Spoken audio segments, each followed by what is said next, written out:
sa bawat Pilipino at magbibigay ng tamang impormasyon para sa tahimik at maayos na Pilipinas. Police News Network, alagad ng batas, tagapagtaguyod ng balitang pulis, sandigan ng mamamayan, patnubay ng katotohanan.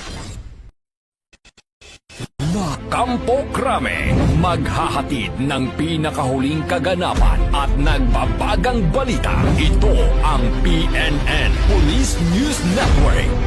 At ngayon, ang inyong mga tagapagbalita. Magandang araw, bagong Pilipinas. Ako ang inyong alagad ng batas, tagataguyod ng Balitang Pulis. Ako po si Patrolwoman Fe Octaviano. Maghahatid ng tamang balita, kwento ng pulis at serbisyo para sa mamamayan. At ito ang PNP News Online. Ang pangunahing balita ng Police News Network, alagad ng batas, tagataguyod ng Balitang Pulis.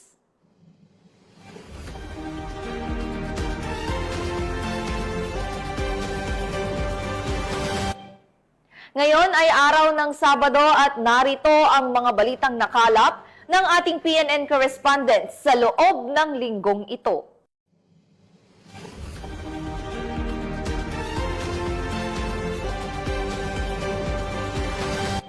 Arestado ng San Juan City PNP ang isang lalaki matapos nitong nakawan ang isang junk shop sa naturang lungsod. Alamin na ang detalye ng report mula kay Patrolwoman Jenny May Dolor. Sa unang araw ng Agosto taong kasalukuyan, mga bandang alas 12:30 ng hapon, sa isang junk shop sa F. Manalo Street, Barangay Batis, San Juan City, isang pagnanakaw ang nangyari na agad na respondihan ng kapulisan ng San Juan City sa tulong ng mga barangay tanod. Ayon sa biktima na may-ari ng junk shop, dumating di umano ang suspect na kinilalang si alias Janjan sa kanyang junk shop at nagbenta ng mga scrap metals. Subalit matapos itong mabayaran ng may-ari at nang ito ay paalis na, ay tinangay di umano ng suspect ang isang sako ng bigas na may lamang mga copper wires at mabilis na umalis sa lugar. Mabuti na lang at nakita ng may-ari ang pagtangay ng suspect sa nasabing sako. Agad nitong hinabol ang suspect, sabay sigaw ng paghingi ng tulong. Napansin naman ng mga barangay tanod ang paghingi ng tulong ng biktima at agad tumulong na mahuli ang suspect. Itinawag naman agad ng biktima sa San Juan City Police Station ang pangyayari na mabilis namang tinugunan ng kapulisan at matagumpay na nahuli ang suspect. I am very thankful to San Juan Police and the officers who assisted me that day. I am a regular citizen of San Juan City for more than 20 years now, and during those 20 years, I think I was able to ask for police assistance more than twice already.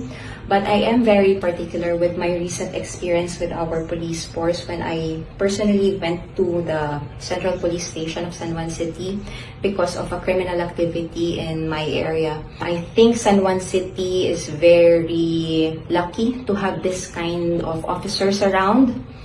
And I hope that my sharing of my experience could also encourage other regular citizens like me, not just in San Juan City, to also share their positive experience with their local police force, because I believe that this could also encourage other police officers to not just work within their call of duty, but also work beyond it with empathy. Matapos basahan ng kanyang karapatan ang suspect, ay pansamantala itong nakakulong sa San Juan City Police Station Custodial Facility para sa kaukulang disposisyon. At ito ay sinampahan ng paglabag sa Article 308 of the Revised Penal Code o theft. Mula dito sa Eastern Police District, ako po ang inyong PNN correspondent, Patrolwoman Jenny May Dolor. Alagad ng batas, tagataguyod ng Balitang Pulis. Maraming salamat, Patrolwoman Dolor. Isang high-value individual ang arestado matapos mahulian ng tinatayang 6.8 milyong pisong halaga ng shabu sa isinagawang buy-bust operation sa Balanga City, Bataan. Nakatutok dyan si Patrolwoman Jilly Peña. Tinatayang 6.8 milyong halaga ng hinihinalang shabu ang nakumpiska ng Bataan PNP na kung saan arestado ang isang newly identified high-value individual matapos ang sinagawang buy-bust operation sa Barangay Tuyo, Balanga City, Bataan. Kinilala ni Police Colonel Marites A. Salvadora, Provincial Director ng Bataan Police Provincial Office, ang suspect na si alias Jojo, 38 anyos, binata, residente ng Barangay Kamaya, Mariveles, Bataan. Nasamsam mula sa kanya ang tinatayang 1 kilo ng hinihinalang shabu na may standard drug price na humigit kumulang 6,800,000 pesos. Nabisto ang suspect matapos pagbilhan ng pusher-buyer ng isang heat-sealed transparent plastic sachet ng shabu. Sa sinagawang protective search, nakakumpiska rin mula sa kanya ang isang Jansport bag na kulay itim at asul na naglalaman ng 5 knot-tied plastic sachets, isang totoong 1,000 peso bill at 79 na piraso ng peking 1,000 peso bill na ginamit bilang buy-bust money. Ang operasyon ay pinangunahan ng Station Drug Enforcement Unit ng Balanga City Police Station sa ilalim ng pamumuno ni Police Lieutenant Colonel Victor A. Kakdak, Chief of Police, batay sa Target Intelligence Packet bilang bahagi ng pinaigting na kampanya ng Police Regional Office 3 laban sa iligal na droga. Nahaharap ang suspect sa kasong paglabag sa Sections 5 at 11 ng RA 9165 o ang Comprehensive Dangerous Drugs Act of 2002. Matapos ang pagmamarka at dokumentasyon ng mga nakumpiskang ebidensya, dinala ang suspect sa Balanga CPS para sa kaukulang disposisyon. Nagbigay naman ng babala si Police Colonel Salvadora sa lahat ng sangkot sa iligal na droga na hindi titigil ang mga kapulisan hanggat hindi nalilinis ang lalawigan sa mga iligal na gawain. Ay nandito po kami, anytime pwede nyo pong i-report kung sino po yung mga may gumagawa ng kalokohan, ng mga illegal po na gawain, lalong-lalo na po yung ganito na may involvement po sa illegal drugs. Okay. Nandito po kami magsiservisyo sa Bataan area. Ang tagumpay na ito ay patunay na walang humpay na kampanya ng Bataan PNP laban sa iligal na droga para sa mas ligtas at mapayapang pamayanan. Mula dito sa Police Regional Office 3, ako ang inyong PNN Correspondent, Patrolwoman Jilly Advincula Peña, alagad ng batas, tagataguyod ng Balitang Pulis. Maraming salamat, Patrolwoman Peña. Nasa kote ng mga otoridad ang 3 sospek sa isinagawang anti-criminality operation laban sa iligal na sugal at iligal na droga sa Taytay, Rizal. Yan ang tinutukan ni Patrolman Mark Lawrence Atencio. Arestado ang 3 personalidad sa isinagawang anti-criminality operation laban sa iligal na sugal at iligal na droga ng Taytay Municipal Police Station sa Barangay Muson, Taytay, Rizal. Kinilalang mga sospek na sina alias Wang, alias Carlo at alias Bato, awang residente ng Barangay Muson, Taytay, Rizal. Nakumpiska mula sa sospek ang 5 sachet na hinihinalang shabu na may timbang na humigit kumulang 20 grams na tinatayang 136,000. Patman na nagkakahalaga ng 500 pesos, 3 pirasong 1 peso na pangara na ginamit sa Caracruz at isang coin purse. Ang mga naarestong sospek ay naharap sa kasong paglabag sa Presidential Decree 1602 o Anti-Illegal Gambling Law at Republic Act 9165 o Comprehensive Dangerous Drug Act of 2002. Mula dito sa Calabarzon, ako ang inyong Police News Network Correspondent, Patrolman Mark Lawrence Atencio. Alagad ng batas, tagataguyod ng Balitang Pulis. Sa layunin na palawakin ang kaalaman ng mga kabataan tungkol sa masamang epekto ng paggamit ng iligal na droga at panganib ng terorismo, nagsagawa ang Puerto Princesa Police ng lectures para sa kabataan sa Barangay Marufinas hinggil sa kampanya kontra droga at terorismo. Yan ang balitang hatid ni Patrolwoman Christine Lorenzo.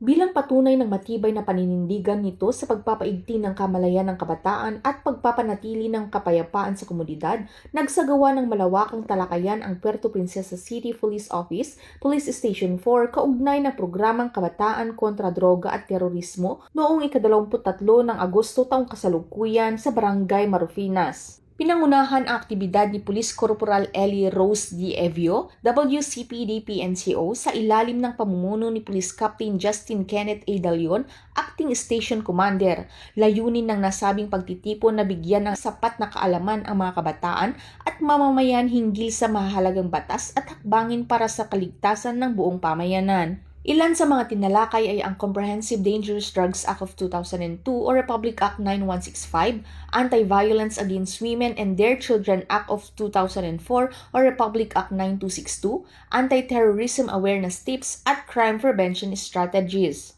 Ang mga paksa ay nagbibigay diin sa kahalagahan ng pagiging mapagmatsyag, disiplinado at sama-samang pagkilos upang mapanatili ang kapayapaan at kaayusan. Mariinding hinikayat ng mga tauhan ng pulisya ang mga kabataan na maging aktibo katuwang ang Philippine National Police sa laban kontra kriminalidad at terorismo. Pinaalalahanan silang agad na iulat sa mga otoridad ang anumang kahinahinalang gawain sa kanilang paligid sapagkat mahalaga ang papel ng mamamayang mulat at handang makiisa para sa seguridad ng kanilang komunidad. Ang inisyatibong ito ay sumasailalim sa patuloy na advokasya ng Philippine National Police na gawing katuwang ang kabataan sa nasyonal na pagpapaunlad sa pamamagitan ng pagtatanim ng kamalayan, pakikilahok at pagbabantay tungo sa isang mas ligtas at mas matatag na bagong Pilipinas. Mula dito sa Calapan City, Oriental Mindoro, ako ang inyong PNN correspondent, Patrolwoman Christine Lorenzo, alagad ng batas, tagataguyod ng Balitang Pulis. Maraming salamat, Patrolwoman Lorenzo. Sa kulungan ang bagsak ng isang lalaki matapos makumpiskahan ng mahigit 2 milyong pisong halaga ng shabu sa isinagawang operasyon ng Loon PNP sa Bohol. Nakibalita diyan si Patrolwoman Flora May Asares. Nasamsam ng mga operatiba ng Loon PNP ang nasa mahigit 2 milyong halaga ng hinihinalang shabu sa isinagawang buy-bust operation sa Proxete, Song-un, Loon, Bohol. Dakong alas 11:55 ng gabi noong Agosto 20 ng taong kasalukuyan. Kinilala ni Police Captain Thomas Zenchong, Chief of Police ng Loon Police Station, ang naarestong suspect na si Jordan, 30 anyos, na residente ng poblasyon ay Tagbilaran City, Bohol. Na-recover mula sa pag-iingat ng suspect ang 4 na pakete ng hinihinalang shabu na may kabuang timbang na 305 gramo at may standard drug price na 2,074,000 pesos, sling bag, Samsung keypad na cellphone, motor at buy-bust money.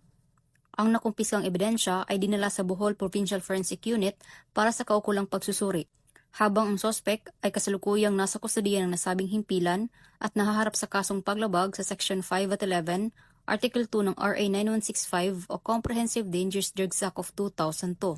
Ang paggamit, pagdadala o pagbibinta ng illegal na droga ay isang malaking paglabag sa ating batas ng Republic Act 9165 o tinatawag na Comprehensive Dangerous Drug Act of 2002. Hindi tayo titigil sa ating tungkulin na protektahan ang mamamayan, lalong-lalo na sa masamang epekto na ipinagbabawal ng droga na maituring na isang sakit o salot sa ating buhay, lalo na sa ating kaisipan, kalusugan at pag-uugali na nakakasira sa ating relasyon sa ating mga pamilya, kapitbahay at mga kaibigan. Kasama namin kayong lahat para sa mas madali nating makamtan ang tunay na kapayapaan at katiwasayan sa mahal nating bayan, Loon, Madanihon.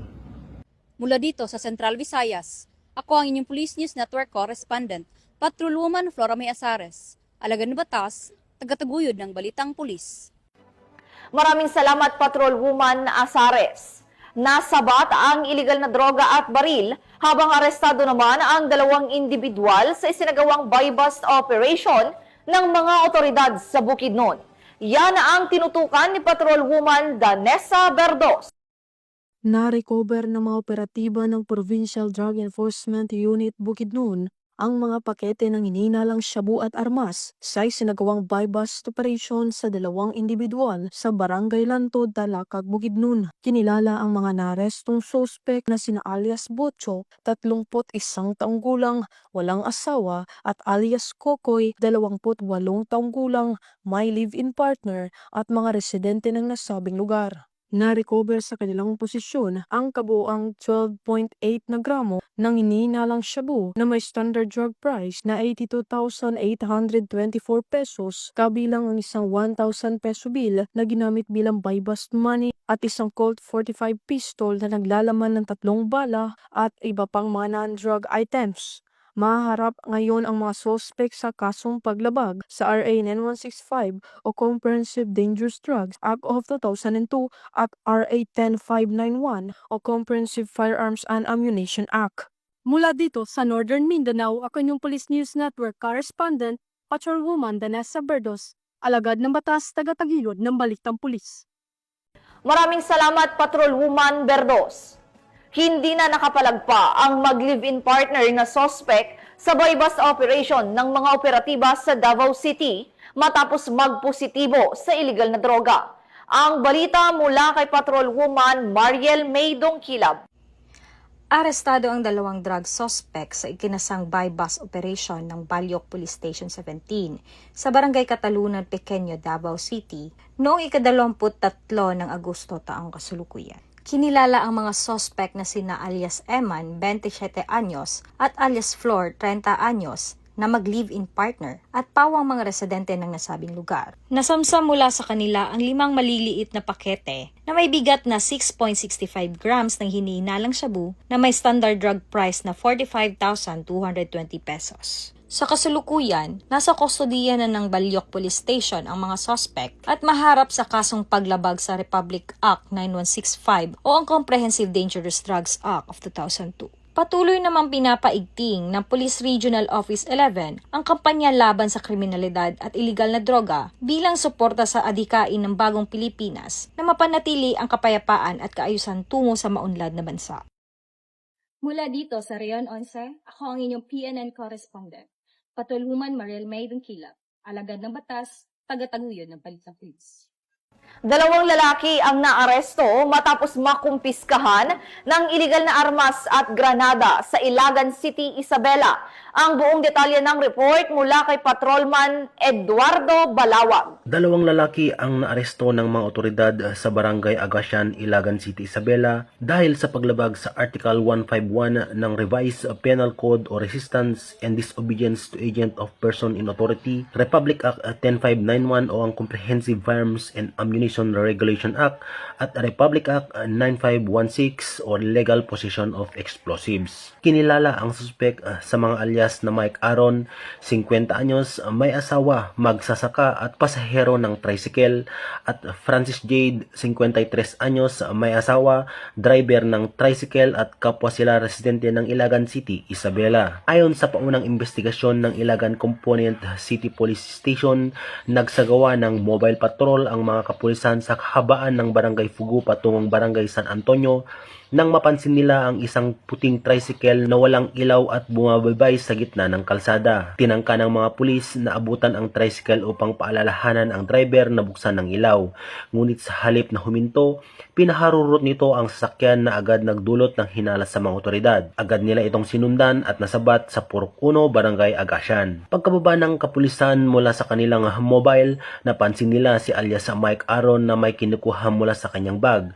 Agad siyang pinigilan ng mga pulis at natuklasan ang isang baril sa loob ng naturang bag. Narecover rin ang isang magazine na naglalaman ng 5 bala. Sa isinagawang karagdagang pagsusuri, natagpuan sa loob ng toolbox ng tricycle ang isang hand grenade. Dinala sa ICCPS ang mga suspek kasama ang narecover na ebidensya para sa mas malalim na investigasyon at kaukulang disposisyon. Samantala, nagpahayag ng papuri si Police Brigadier General Roy B. Parena, Acting Regional Director ng Police Regional Office 2, sa mga tauhan ng ICCPS sa kanilang matagumpay na epektibong pagpapatrolya. Ang epektibong pagpapatrolya ay malinaw na patunay na ang ating matatag na paninindigan laban sa kriminalidad at sa patuloy na pagtataguyod ng kapayapaan sa ating mga komunidad. Sa pagkakakumpiska ng mapanganib na armas na ito, higit tayong mapapalapit sa ating layunin na mapanatili ang kaayusan at seguridad ng publiko.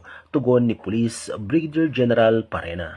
Mula dito sa lalawigan ng Isabela, ako ang inyong Police News Network Correspondent, Patrolman Balawag, alagad ng batas, taga-taguyod ng Balitang Pulis. Maraming salamat, Patrolman Balawag. Nasa kote ang 6 na individual matapos mahulian ng iligal na droga at mga armas sa isinagawang bypass operation sa Mandurriao, Iloilo. Nakibalita dyan si Patrolwoman Lynette Sablon. Arestado ang 5 tinaguriang high-value individuals at isang street-level individual sa ikinasang drug bypass operation ng Regional Police Drug Enforcement Unit 6 sa Block 32, Lot 31, Happy Home Subdivision, Barangay Oñate de Leon, Mandurriao, Iloilo City. Dito lamang 22 ng Agosto, taong kasalukuyan. Kinilala ang mga suspect na sina Alice Abdul, 33 taong gulang, residente ng Molo, Iloilo City. Si alias Toto, 39 na taong gulang, residente ng Anini, Antique. Si alias EG, 18 taong gulang, residente ng Arevalo, Iloilo City. Si alias Cesar, 27 taong gulang, residente ng Molo, Iloilo City. Si alias Nor Hudson, 23 taong gulang, mula sa San Jose, Antique. At si alias Mia, 42 taong gulang, residente ng mga Aklan. Nabili mula sa mga suspect ang isang sachet na hinihinalang shabu na nagkakahalaga ng 12,500 pesos. Nakumpiska din ang karagdagang mga sachet ng knot-tied plastic bags na hinihinalang shabu, bypass money na 12,500 pesos at proceeds money na 1,550 pesos. Nakuha rin ang 2 digital weighing scale, ilang empty sachet at drug paraphernalia, 2 improvised na shotgun na may bala, mga personal na gamit kabilang ang cellphone, sling bag at lighter.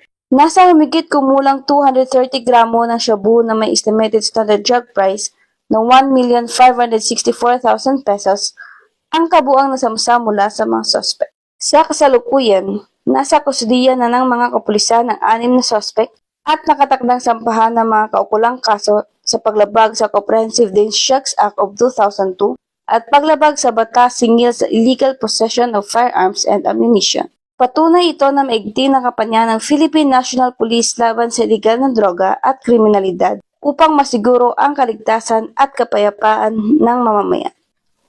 Mula rito sa Western Visayas, ako ang Police News Network Correspondent, Patrolwoman Lynette Sablon, alagad ng batas, tagataguyod ng Balitang Pulis. Maraming salamat, Patrolwoman Sablon. At yan ang mga balitang nakalap ng ating PNN correspondents mula Luzon, Visayas at Mindanao sa loob ng linggong ito.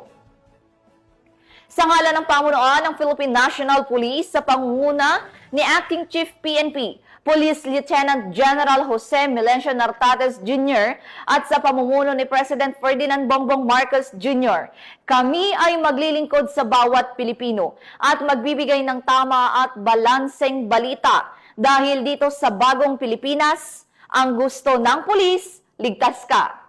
Mula rito sa tanggapan ng tagapag-ugnay ng Pambansang Pulisya, ako ang inyong alagad ng batas, tagataguyod ng Balitang Pulis. Ako po si Patrolwoman Fe Octaviano, maghahatid ng tamang balita, kwento ng pulis at serbisyo para sa mamamayan. At ito ang PNP News Online, ang pangunahing balita ng Police News Network.